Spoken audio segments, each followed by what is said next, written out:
Baik, Fatufillah. Ini sebenarnya saya ada judul yang bisa saja sekarang kita bereskan hari ini ya. Karena waktu nih sebelum kita berdoa gitu ya. Bisa ya kita bereskan insyaallah ya. Nah, hakikat fitnah kubur dan cara agar bisa menjawabnya. Ini sudah dijelaskan menunjukkan tegas tentang adanya pertanyaan dari dua malaikat di alam kubur dan bahwa pertanyaan itu terjadi dan terdiri tiga, yaitu siapa Rabbmu, siapa nabimu, dan apa agamamu. Imam Abu Ja'far At-Tahawi itu ulama dari mazhab Hanafi ya, dari desa Toha di Mesir.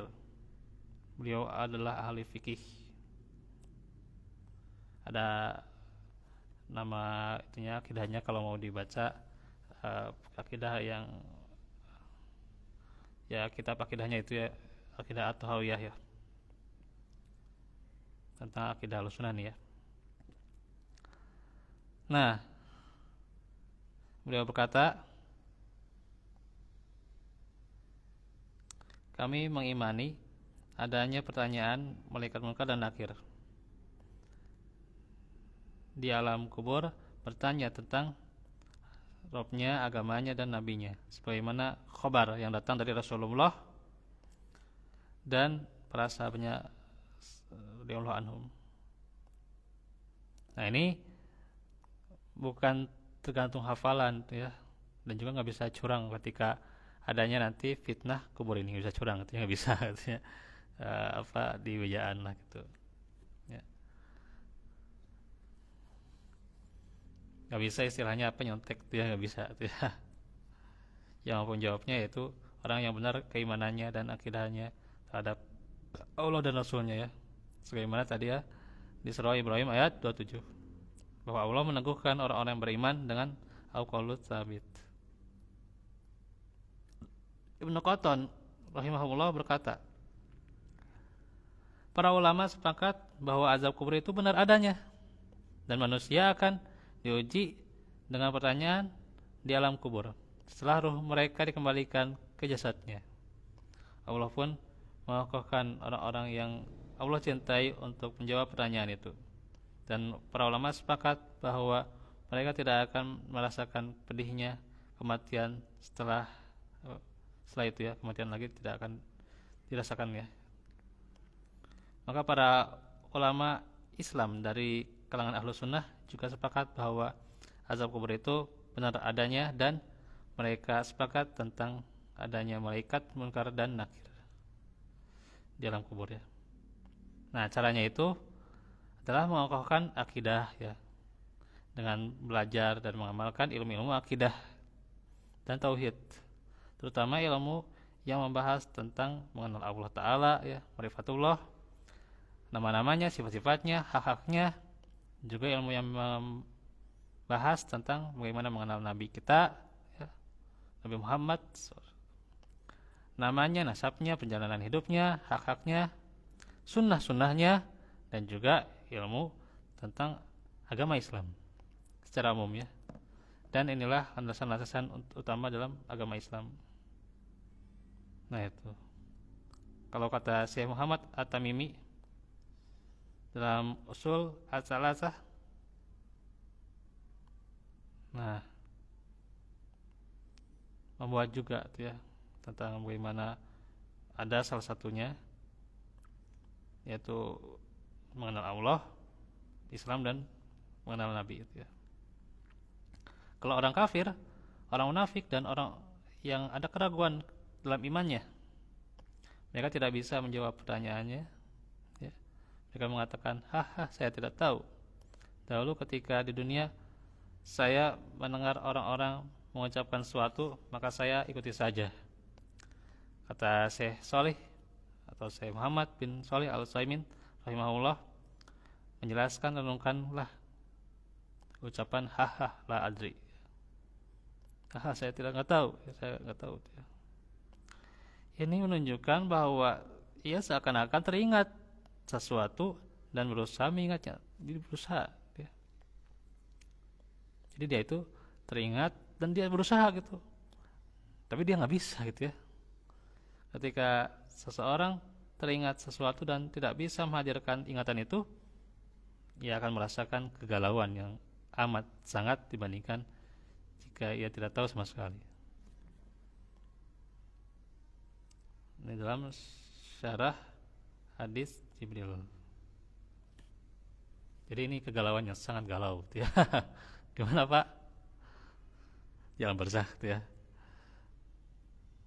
Nah itu hati-hati.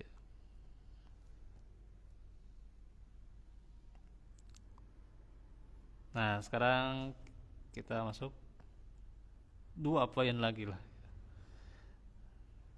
Di antaranya anak kecil yang belum balik, itu apakah ditanya? Itu khilaf ulama ya.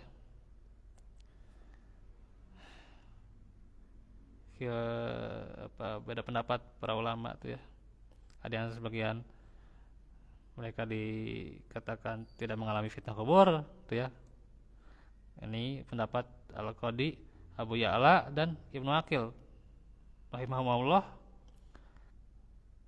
Karenanya anak kecil itu belum terkena beban syariat dan diangkat pena catatan dari amalan mereka, sehingga mereka pun tidak dibebani pertanyaan dalam kubur. Tapi jumhur mengatakan bahwa anak kecil juga yang belum balik nih ya, itu ditanya berdasarkan umumnya dalil-dalil ya tentang fitnah kubur. Yang dikecualikan itu para nabi dan para syuhada. Juga sebagaimana terdapat dalam hadis yang sahih bahwa anak kecil pun akan mengalami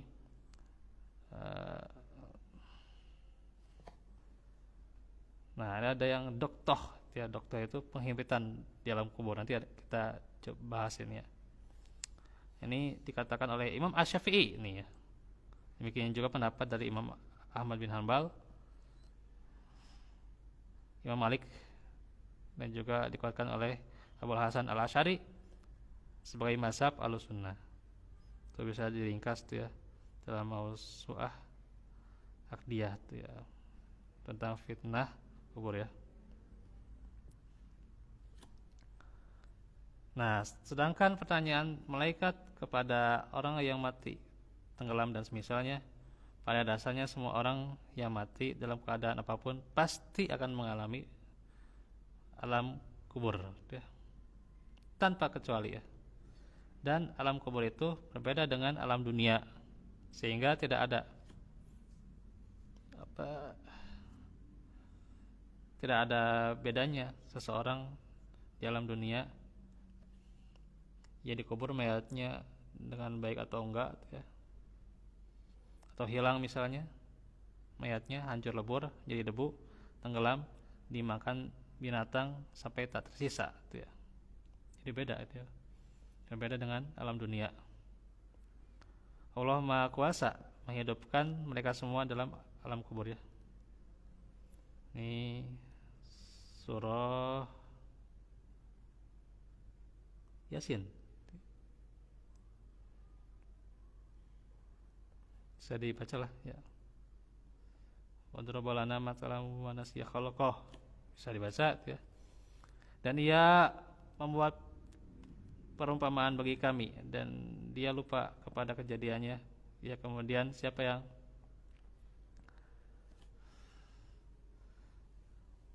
yang dapat menghidupkan tulang belulang yang telah hancur luluh? Katakanlah ia akan dihidupkan oleh Rabb yang menciptakan kali yang pertama dan dia mengetahui tentang segala makhluk, yaitu Rabb yang menjadikan untukmu kapi dari kayu yang hijau, maka tiba-tiba kamu nyalakan api dari kayu itu. Nah, kata Syekh Muhammad bin Shalih Al-Utsaimin menjelaskan peristiwa pertama yang dialami setelah kematian adalah fitnah kubur. Manusia akan diuji di dalam kubur mereka. Semua yang meninggal, baik yang dikuburkan di dalam kubur ataupun yang tergeletak ya, di tanah tidak dikuburkan, atau jasadnya dimakan oleh binatang buas atau hancur terampas angin, Semua akan mengalami ujian alam kubur ya. Itu juga Syekh Muhammad Ali Farkus hafizahullah, sudah kita ketahui bahwa pertanyaan dua malaikat kepada jenazah yang dikubur adalah ia diletakkan di dalam kubur sebagaimana sabda Nabi ya. Sesungguhnya seorang hamba ketika diletakkan di kuburnya, lalu kerabatnya mulai berpulangan. Ia mendengar suara sendal mereka. Kemudian datanglah dua malaikat, lalu kedua malaikat itu menjadikan mayit duduk. Bukhari dan Muslim ya. Adapun mayit yang tidak dikuburkan, semisal dimakan hewan buas atau ikan besar gitu ya, atau tenggelam sampai ia menjadi debu, atau orang yang hancur lebur terkena bom, mereka ini tidak dilakukan lagi, pasti akan ditanya oleh dua malaikat. Namun tidak diketahui bagaimana kaifiat atau caranya ya.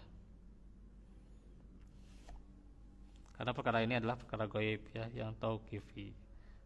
Dan diketahuinya adalah dengan dalil ya. Dan tidak boleh mengkiaskan dunia gaib dengan dunia nyata, enggak boleh ya. Adapun azab kubur itu akan dirasakan oleh jiwa dan raganya. Berdasarkan kesepakatan ulama Ahlussunnah wal Jamaah, jiwanya mendapat nikmat dan azabnya pada raganya, namun keduanya saling berhubungan. Barang siapa yang mati dan ia layak mendapat azab kubur, maka ia akan mendapatkannya baik ia dikubur ataupun tidak. Lebih jelasnya lihat di kitab Ar-Ruh ya, karya Ibnul Qayyim. Itulah penjelasan yang bisa kita jelaskan pada hari ini. Sisanya ini kita bisa ada waktu ya 5 menit lagi untuk berdoa. Baik. Wa'alaikum warahmatullahi. Rabbana atina fid dunya hasanah wa fil akhirati benar. Rabbana atina bil rahmah wa min as-sadaqati wa taqwa afafa gina. Ya muqallibal qulub sabil qabl. Sarif qulub sarif. Masih li dini ala diwa. Dunya lati fiha ma tilha madi. Wa jal taziyatan li fi kulli khair wa tasanni min kulli syarr.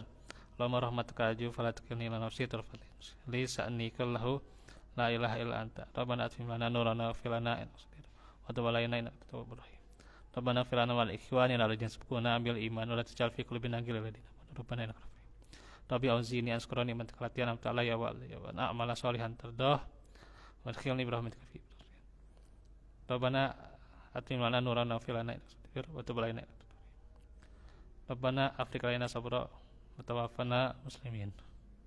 Allahumma rahmatuka ajib fatih nisa'ni qallahu la ilaha illa anta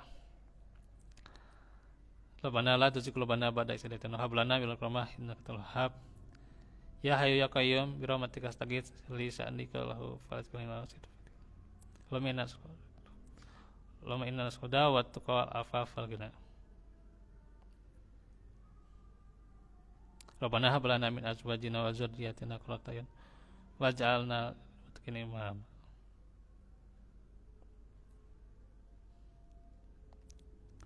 Baik, itu saja dulu ya, yang masih ada waktu nih ya, silakan ditambahkan ya doanya ya. Aku lakum lihada wa astaghfirullah li wa lakum wa fikum wa lafu minkum. Wassalamualaikum warahmatullahi wabarakatuh.